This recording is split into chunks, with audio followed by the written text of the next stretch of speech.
Okay, this shouldn't take more than 5-10 minutes, and what I hope to cover is something about the importance of the local plan.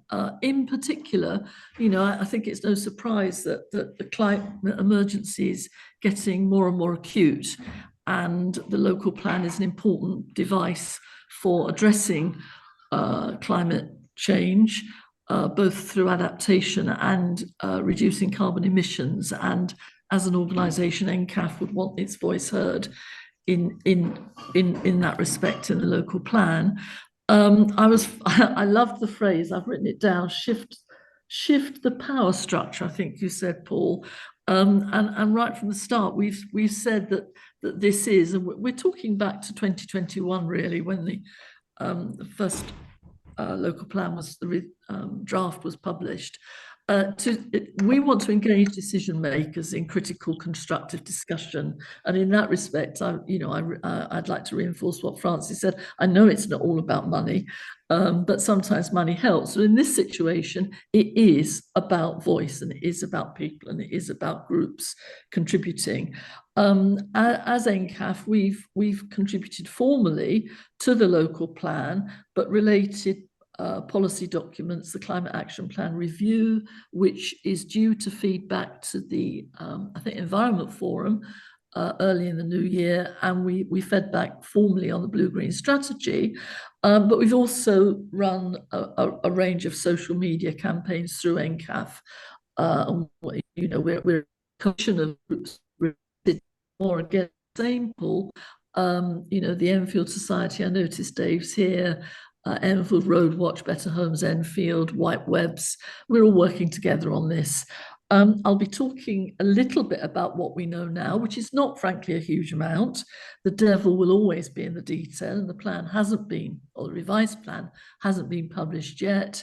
And we've got our ideas about how this campaign will run, but we actually would like this forum to give us some more ideas, if you can.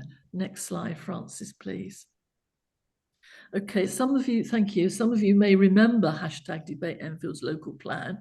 At least something like 3,500 people got involved in a petition, which was about what you need to know and what you can do about it. Interestingly, I'm not sure we thought about this at the time, but that strapline applies now. And what we said about the importance of dialogue and involving communities in the local plan and demanding of the local authority that we have a voice, is we outlined how crucial it was. This is largely the text from our petition. It was, this is a multi-generational and document. It's a plan that will affect all of us for the next 20, 30, 40 years. It's going to affect the social landscape, the physical landscape, the environmental landscape, the economic landscape. It's a hugely important document. We've listed the things there, what gets built, where and how. There's a whole list of things that are, developments that are taking place. It's becoming increasingly apparent that we need to be much more proactive in the developments that are going on, hundreds and thousands of homes being built, in their capacity to deal with heat, cooling, insulation, and that's just new homes. What about the retrofitting of existing homes? It's about quality of life. Aurora's spoken to us a lot about air quality, for instance, but it's also jobs, it's open spaces, parks, sport, recreation, all those things for health and well-being. And we're very mindful of the links between climate and health, obviously. Specifically about climate change, pollution, flooding, overheating and cooling, and then the historic landscape. That's not just buildings, but the countryside, the wildlife, biodiversity, and of course the very, very contentious issue of green belts, about which more shortly. Thank you, Francis. Next slide. So the petition went to the council in 2022, and we simply wanted to make very, very sure that there would be a proper debate, that communities would be involved, and that the consultation would be meaningful. So what we aim to do is to make sure that we and our councillors have a proper opportunity to read, digest and discuss the local plan. So far, the only debate in council has been about whether or not to go to consultation. We managed to up the ante by saying, let's have, originally it was 6 weeks. We lobbied for 12 weeks and we got it. And we want another 12 weeks this time round. And we've also achieved that at the debate, a full debate at council, that was promised, but it wasn't secure. So we've got the debate, we've got the vote, and we've also got what is called a roll call, which means that every individual councillor has to say what their vote is, and that's a matter of public record. We think that's important. Just towards the beginning of this month, the Enfield Regeneration and Economic Development Scrutiny had a presentation about the local plan, and we now know that it will be published on the 11th of December.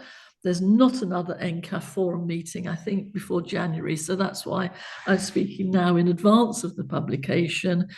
And then 12 weeks later, because we've got our 12 weeks informal debate, and consultation, there's a full council meeting on March the 6th, and the council will be asked to debate and agree the local plan, and if they agree, it will go on to the next stage, which I'll tell you about shortly. Next slide, please, Francis. Furthermore, there was a little bit of detail at that Regen and Economic Development Scrutiny. So I've extracted this. 35,000 additional homes by 2041 is planned. That's up from, I said that the draft plan was in 2021. Then it was a promise of 25,000 homes. So they've added 2 years and 10,000 homes to the proposal. That means 1 new home for every 4 existing homes. So that's a huge challenge. The council is looking for a diverse housing mix, including family homes.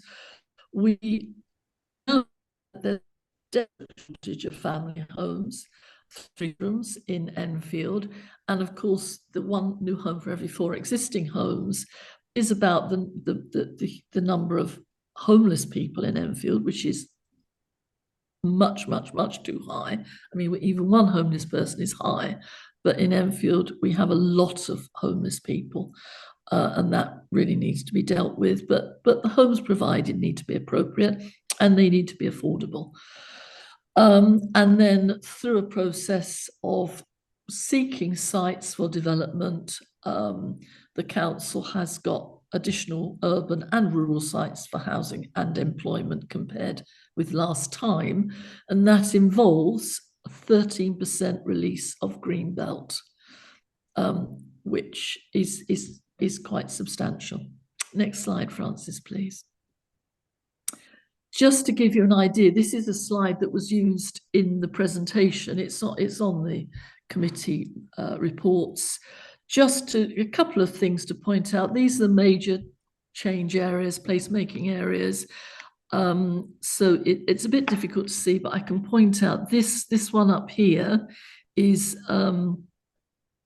Cruise Hill, and there's thousands of homes planned for there. I don't know why it's not green. It's just the council's own slide, not mine.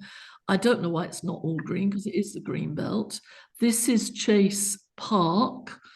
And together there are, I think, between 6,000 and 7,000 homes on greenbelt land between these 2 sites. The other one to point out, I think, is PL9, rural Enfield. It doesn't have a number on. I think it must be this little bit here. So we don't quite know what that amounts to just yet. Down here is Meridian Water.